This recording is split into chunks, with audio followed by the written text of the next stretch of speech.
In the annals of American history, few figures stand as tall and as resolute as Frederick Douglass, the indomitable African-American abolitionist, writer, and orator whose life story is a testament to the unyielding human spirit in the face of oppression. Born into the brutal institution of slavery around February 1818 on a plantation in Tuckahoe, Maryland, Frederick Augustus Washington Bailey, as he was originally named, entered a world where freedom was but a distant dream for those of African descent. His mother, Harriet Bailey, was an enslaved woman, and his father was rumored to be his white master, Aaron Anthony, a cruel overseer who managed slaves for the wealthy Lloyd family. From his earliest days, Douglass witnessed the dehumanizing horrors of slavery firsthand. Separated from his mother at a tender age, he would later recall in his writings how she would walk miles after exhausting days of labor just to hold him for a few precious moments before dawn, only to return to the fields under the threat of the whip. These early experiences forged in him a profound understanding of the system's cruelty, as he endured hunger, cold, and the constant specter of violence, all while being denied even the basic right to know his own birthday. A deliberate tactic to strip slaves of their sense of identity and history. As a child, Douglass was sent to Baltimore to live with Hugh Auld, a relative of his master, and it was there that a spark of rebellion ignited within him.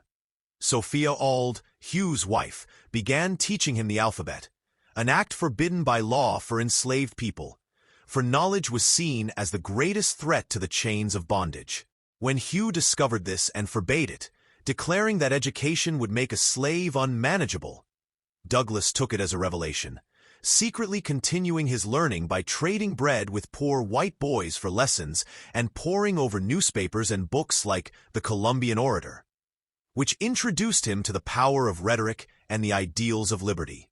This clandestine education became the foundation of his intellectual awakening, transforming him from a boy enduring the lashes of overseers like the notorious Edward Covey, whom Douglass famously fought back against in a pivotal 2-hour confrontation that marked his turning point from submission to resistance, into a young man determined to seize his freedom. At the age of 20, in September 1838, Douglass executed a daring escape from slavery, disguising himself as a free sailor with borrowed papers and boarding a train from Baltimore to Philadelphia, then onward to New York City, where the air of liberty first filled his lungs, though the fear of recapture loomed large under the fugitive slave laws. Settling in New Bedford, Massachusetts, a bustling whaling town with a vibrant free black community, he changed his surname to Douglass to evade slave catchers and found work as a laborer on the docks, all while immersing himself in the abolitionist movement that was gaining momentum across the North. It was here that Douglass's voice began to emerge as a force for change. Attending anti-slavery meetings, he was inspired by figures like William Lloyd Garrison, the fiery editor of the Liberator newspaper, who would become both a mentor and a collaborator. In 1841, at just 23 years old, Douglass attended an abolitionist convention on Nantucket Island, where, overcoming his initial nervousness, he delivered his first public speech, recounting the brutalities of his life in bondage with such eloquence and passion that the audience was spellbound, marking the birth of one of the greatest orators in American history. Garrison himself was so moved that he hired Douglass as a lecturer for the Massachusetts Anti-Slavery Society, sending him on tours across the Northeast, where he shared platforms with other reformers and captivated crowds with his booming voice, sharp intellect, and first-hand accounts that humanized the abstract horrors of slavery for white audiences who had never witnessed its depths. Douglass's speeches were not mere recitations. They were masterful blends of personal narrative, moral indignation, and rhetorical flair, often drawing on biblical allusions, historical parallels, and logical arguments to dismantle the justifications for slavery, as when he famously declared in one address, "I would unite with anybody to do right, and with nobody to do wrong." His oratory prowess quickly made him a national figure, but it also exposed him to dangers, including threats from pro-slavery mobs who disrupted his lectures with violence. Yet Douglass pressed on undeterred, giving over 2,000 speeches in his lifetime, each one a clarion call for justice that echoed from lecture halls in America to audiences in Britain and Ireland during his tours abroad. To further amplify his message, Douglass turned to the written word, recognizing that ink could be as powerful as the spoken voice in the fight against oppression. In 1845, he published his first autobiography, Narrative of the Life of Frederick Douglass, an American Slave, a groundbreaking work that sold thousands of copies and became one of the most influential slave narratives ever written, detailing his journey from bondage to freedom with unflinching honesty and literary grace that challenged the prevailing stereotypes of black intellectual inferiority. The book not only exposed the hypocrisies of a nation that professed liberty while chaining millions, but also put Douglass at greater risk of recapture, prompting him to flee to Europe for nearly 2 years, where he lectured extensively, raised funds for the abolitionist cause, and secured his legal freedom through British supporters who purchased it from his former master for about $700. Upon returning to the United States in 1847, Douglass founded his own newspaper, the North Star, later renamed Frederick Douglass Paper, which served as a vital platform for anti-slavery advocacy, women's rights, and black upliftment, with its motto, "Right is of no sex, truth is of no color, God is the Father of us all, and we are all brethren," reflecting his broadening vision of equality. Through its pages, he critiqued not only slavery, but also the racism embedded in Northern society, and he used it to support emerging leaders like Harriet Tubman and John Brown, even as he navigated complex alliances, eventually breaking with Garrison over disagreements on the Constitution's role in abolition. Douglass came to view it as an anti-slavery document, advocating political action through voting and legislation. As the nation hurtled towards civil war, Douglass's influence grew.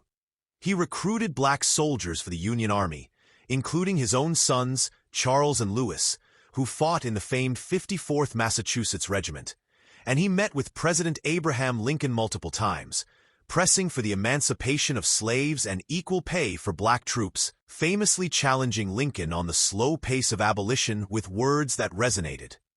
"You are the children's president, but I am the president of the colored people." The issuance of the Emancipation Proclamation in 1863 was a triumph he celebrated, though he continued to fight for full citizenship rights in the post-war era, playing a key role in the passage of the 13th, 14th, and 15th Amendments that abolished slavery, granted citizenship, and extended voting rights to black men. In his later years, Douglass expanded his horizons beyond abolition, serving as U.S. Marshal for the District of Columbia under President Rutherford B. Hayes, the first African-American to hold such a position, and later as Minister-Resident and Consul General to Haiti, where he advocated for fair diplomacy amid imperial pressures. He also championed women's suffrage, attending the Seneca Falls Convention in 1848 and supporting figures like Susan B. Anthony, though tensions arose over the prioritization of black male voting rights. Douglass remarried after the death of his first wife, Anna Murray, who had been instrumental in his escape and with whom he had 5 children, wedding Helen Pitts, a white suffragist, in a union that defied racial norms and drew both admiration and criticism. Throughout this period, he continued his literary output, publishing expanded autobiographies like My Bondage and My Freedom in 1855 and Life and Times of Frederick Douglass in 1881, each iteration delving deeper into his philosophy of self-reliance, education, and human dignity, with passages that still inspire, such as his assertion that if there is no struggle, there is no progress. Douglass's oratory remained a cornerstone of his legacy. His most famous speech, What to the Slave is the 4th of July, delivered in 1852, dissected the irony of American independence celebrations amid ongoing enslavement, questioning, "What, to the American slave, is your 4th of July? I answer, a day that reveals to him, more than all other days in the year, the gross injustice and cruelty to which he is the constant victim." This address, like many others, showcased his ability to weave personal experience with broader critiques of hypocrisy, racism, and inequality, making him not just an abolitionist, but a prophet of social justice whose words pierce the conscience of a divided nation. As the 19th century waned, Douglass's life became a symbol of resilience and achievement. He amassed a modest fortune through his writings and positions, owned a stately home in Washington, D.C., known as Cedar Hill, which today stands as a National Historic Site preserving his papers and artifacts, and he mentored younger activists while reflecting on the unfinished work of equality in a post-Reconstruction era marred by Jim Crow laws and lynchings. On February 20th, 1895, after attending a women's rights meeting and delivering yet another impassioned speech, Douglass suffered a heart attack and passed away at the age of 77, leaving behind a legacy that reverberates through the ages. Frederick Douglass was more than an escaped slave. He was a towering intellectual who used his pen and voice to shatter the chains of ignorance and prejudice, inspiring generations to fight for freedom and dignity. His life reminds us that one person's determination can ignite a movement, that education is the key to liberation, and that true progress demands not just the end of slavery, but the eradication of all forms of injustice. In the words of Douglass himself, "The soul that is within me no man can degrade," a mantra that encapsulates the enduring power of his spirit in the ongoing quest for a more perfect union.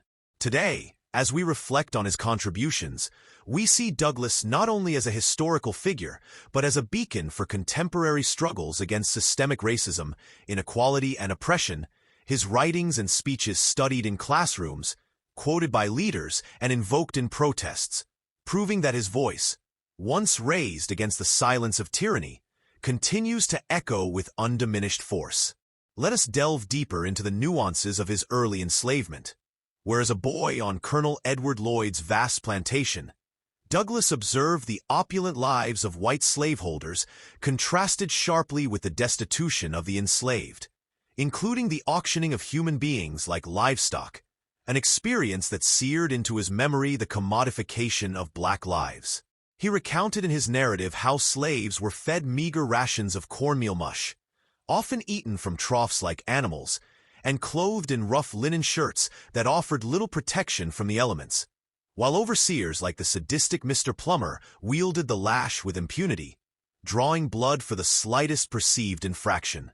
It was under such conditions that Douglass learned to read in secret, copying letters from shipyard timbers and practicing writing on fence posts, building a vocabulary that would later arm him in debates against pro-slavery apologists who claimed Africans were inherently inferior.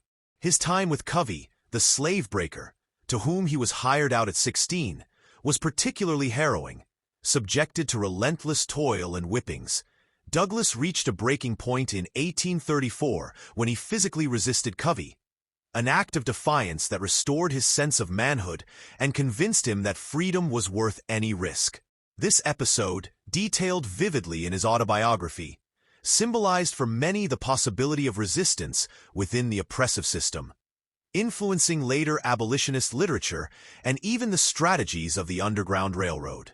Following his escape, Douglass's integration into free society was not without challenges.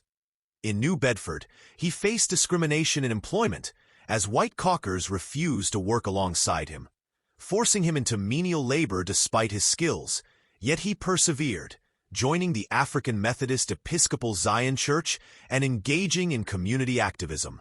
His first speech at Nantucket was a watershed moment, described by witnesses as electrifying, with Douglass's deep baritone voice and commanding presence holding the room in rapt attention as he described the psychological toll of slavery, from the breaking of family bonds to the denial of education. This launched a grueling lecture circuit where he traveled by stagecoach and train, often under the cover of night to avoid capture, speaking in churches, town halls, and open fields, sometimes facing hecklers who pelted him with eggs or stones, but his wit and logic disarmed many, converting skeptics to the cause. In Britain, during his 1845 to 1847 exile, Douglass found a receptive audience free from American racism. He lectured in grand halls in London, Dublin, and Edinburgh, forging alliances with British abolitionists like Julia Griffiths, who later assisted with his newspaper, and raising awareness that pressured the U.S. to confront its moral failings. Upon his return, the North Star became a beacon for black journalism, publishing articles on everything from temperance to international affairs, and it was through this medium that Douglass amplified voices like that of Sojourner Truth and critiqued the Fugitive Slave Act of 1850, which he called a bloodhound law that turned the North into hunting grounds for escaped slaves. His break with Garrison in the 1850s was philosophical. While Garrison burned copies of the Constitution as a pro-slavery pact with death, Douglass argued it could be interpreted as anti-slavery, advocating for political engagement through the Liberty Party and later the Republicans, even advising Lincoln on policy. During the Civil War, Douglass's recruitment efforts were tireless. He published editorials urging black men to enlist, proclaiming, "Once let the black man get upon his person the brass letter, U.S., let him get an eagle on his button, and a musket on his shoulder and bullets in his pocket. There is no power on earth that can deny that he has earned the right to citizenship." His son's service exemplified this, and his meetings with Lincoln, including one where he boldly criticized the president's hesitancy, helped shape the war's direction toward total emancipation. Post-war, Douglass's role in Reconstruction was pivotal. As president of the Freedmen's Savings Bank, he worked to build economic independence for former slaves, though the bank's failure due to corruption was a setback.